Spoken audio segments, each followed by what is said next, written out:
മഹാനായ ആമിർ ഇബ്നു അബ്ദ് ഖൈസ് റളിയല്ലാഹു തആല അൻഹു ദുആക്ക് ഉത്തരമുള്ള ആളാണ്. പക്ഷെ ഒരാൾക്ക് എതിരായിട്ടും ദുആ ചെയ്തിട്ടില്ല എന്നാ ആമിർ ഇബ്നു അബ്ദ് ഖൈസ് റളിയല്ലാഹു. ഒരാൾക്കും എതിരായിട്ട് ദുആ ചെയ്തിട്ടില്ല.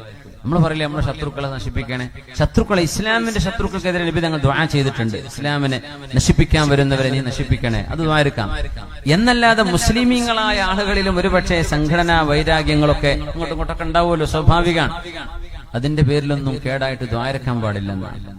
അതൊന്നും സാരമില്ല, അതൊക്കെ ഒരു ഭ്രാന്ത് കഴിഞ്ഞാൽ ശരിയാവുന്ന വിഷയങ്ങളേ ഉള്ളൂ. കുറച്ച് നേരത്തേക്കുള്ള വിഷയങ്ങൾ ഉണ്ടാവുള്ളൂ. അതൊന്ന് ശരിക്കും ആകാശം തെളിഞ്ഞാൽ തീരാവുന്ന വിഷയങ്ങളേ ഉള്ളൂ. ഒരു പുകമറയിൽ ജീവിക്കുമ്പോൾ അങ്ങോട്ടും ഇങ്ങോട്ടൊക്കെ വലിയ ദേഷ്യവും വൈരാഗ്യവും, ഒരു വീട്ടുകാർക്ക് അടുത്ത വീട്ടുകാരോട്, ഒരു തറവാടിന് അടുത്ത തറവാടിനോട് ഈ തോന്നുന്ന പോലെയുള്ള വൈരാഗ്യങ്ങളൊക്കെ ഉണ്ടാവാം. അതൊന്നും ഉണ്ടാവരുതെന്നാണ് നമ്മൾ ഇനി മുതൽ ശ്രദ്ധിക്കേണ്ടത്. ഇതുവരെ പറഞ്ഞതും അതാണ്. പക്ഷേ ഒരിക്കലും കേടായിട്ട് ദ്വാരക്കാൻ പാടില്ലേ. ഒരാൾക്കെതിരായിട്ട്, ഒരു മുസ്ലിമിനെതിരായിട്ടും കേടായിട്ട് ദ്വാരക്കാൻ പാടില്ല. ഒരു വിശ്വാസിക്കെതിരായിട്ടും കേടായിട്ട് ദ്വാരക്കരുത്. അതാണ് നമ്മൾ ചെയ്യാൻ ശ്രദ്ധിക്കേണ്ടത്. മഹാനവറുകൾ നല്ല മനുഷ്യനാണ് ആമിർ ഇബ്നു അബ്ദ് ഖൈസ് റളിയല്ലാഹു അൻഹു. ഒരുപാട് ആളുകൾ ഏഷണി കൂട്ടിയിട്ട് ഭരണാധികാരികളോട് ചെന്നിട്ട് പല നുണയും പറഞ്ഞു കൊടുത്തിട്ട് ആ മഹാനവറുകളെ ഷാമിലേക്ക് നാടുകടത്തുന്ന ഒരു സമയം. അപ്പോ അദ്ദേഹത്തിന്റെ അനുയായികളും അസ്ഹാബുകളും ശിഷ്യന്മാരും പറഞ്ഞു, മഹാനായ ശൈഖ് അവറുകളെ, ആമിർ ഇബ്നു അബ്ദ് ഖൈസ് റളിയല്ലാഹു അൻഹുവിനോട് നിങ്ങളെ എന്ത് ചെയ്യാ, നിങ്ങൾക്ക് എതിരായിട്ട് നിങ്ങളെ ഈ നാട് കടത്തുന്ന ആൾക്കാരില്ലേ, അവർക്കെതിരായിട്ടൊന്ന് ദ്വാരന്നൂടെ? അദ്ദേഹം പറഞ്ഞു, ഞാൻ ദ്വാരക്കണമെന്ന പേര് എല്ലാവരും ഇന്നി ദാഇൻ ഫഅമ്മിനു, ഞാൻ ദ്വാരക്കാൻ പോവാ, നിങ്ങളൊക്കെ ആമീൻ പറഞ്ഞോളി എന്ന് പറഞ്ഞു. അപ്പൊ എല്ലാരും കാര്യമായിട്ട് ചോദിച്ച അപ്പൊ ഉത്തരാണ്. കണ്ണ് പോകട്ടെ എന്ന് പറഞ്ഞാൽ കണ്ണപ്പൊ പോയിട്ടുണ്ടാവും, അവിടെ വീഴട്ടെ എന്ന് പറഞ്ഞാൽ വീഴും. ഇങ്ങനെ ദുആഇന് ഇജാബത്ത് കാണിച്ച മഹാനാണ് ആമിർ ഇബ്നു അബ്ദ് ഖൈസ് റളിയല്ലാഹു തആല അൻഹു. ദ്വാരക്കാൻ പോവാൻ, അല്ലാഹുമ്മ മൻ വശാബി വകദബ അലയ്യ വഅഖ്റജനി മിൻ മിസ്രി വഫറഖ ബൈനി വബൈന ഇഖ്വാനി. പടച്ചവനെ, എന്നെ പറ്റി ഏഷണി പറഞ്ഞു കൊടുത്ത ആളുകള്, ഈ പെണ്ണുങ്ങളൊക്കെയാണ് വല്ലാണ്ട് എതിരായിട്ട് ദ്വാരക്കുക.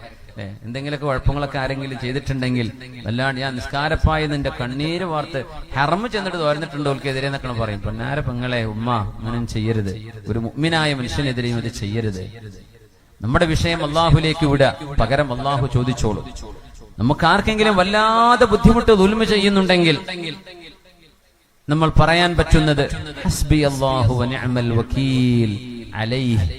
ആ മനുഷ്യന്റെ വിഷയത്തിൽ ഹസ്ബി അല്ലാഹു വനിഅമൽ വകീൽ ഇത് പറഞ്ഞാൽ അള്ളാഹുവിന്റെ ഭാഗത്ത് നിന്ന് കിട്ടേണ്ടത് കിട്ടും. നമ്മളൊന്നും ചെയ്യേണ്ട. ഹസ്ബി അല്ലാഹു വനിഅമൽ വകീൽ അലൈഹി. ആരാണോ അത്തരം ചതികൾ ചെയ്യുന്നത്, പടച്ചവനെ അവരെ നീ ഏറ്റെടുക്കണമേ. അവരുടെ നാടും ഫേസ്ബുക്ക് ഐഡി ഒന്നും നമുക്ക് അറിയേണ്ട കാര്യമില്ല. ആരാണോ അത് ചെയ്യുന്നത്, ഹസ്ബി അല്ലാഹു വനിഅമൽ വകീൽ അലൈഹി. ഇതാണ് ഒരു മുഅ്മിന്റെ ഏറ്റവും വലിയ ആയുധം. അതൊരു ദിക്റാണ്. അതിലൊന്നും അയാൾക്ക് എതിരായിട്ട് നമ്മൾ പറയുന്നില്ല. പക്ഷേ അല്ലാഹുവേ, ഞാൻ നിന്നെ ഏൽപ്പിച്ചു റബ്ബേ, ആ ഒരു വാക്ക് അല്ലാഹു ഇന്തിഖാം ചെയ്യുമെന്നാണ്. സുബ്ഹാനല്ലാഹ്. അതുപോലും പറയാതിരുന്നാൽ നമുക്ക് ഏറ്റവും നല്ലത് അത് തന്നെയാണ്.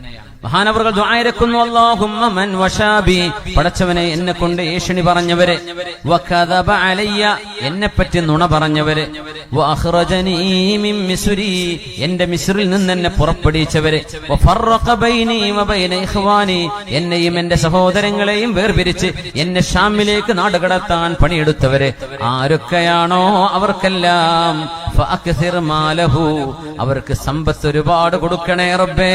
വഅസ്ഹ ജിസ്മഹു, അവരുടെ തടിക്ക് നല്ല ആരോഗ്യം കൊടുക്കണേ റബ്ബേ. വഅതിൽ ഉംറഹു, അവർക്ക് നല്ല ദീർഘായുസ് കൊടുക്കണേ റബ്ബേ. ഇതൊക്കെ ചരിത്രത്തിൽ ഇസ്ലാമിലല്ലാതെ എവിടെ കിട്ടും മുഅ്മിനെ? ആമിർ ഇബ്നു അബ്ദ് ഖൈസ് റളിയല്ലാഹു അൻഹുവിനെ പുറത്താക്കാൻ ശ്രമിച്ച ആളുകൾക്ക് മഹാനവറുകൾ കൊടുത്ത മറുപടിയാണിത്.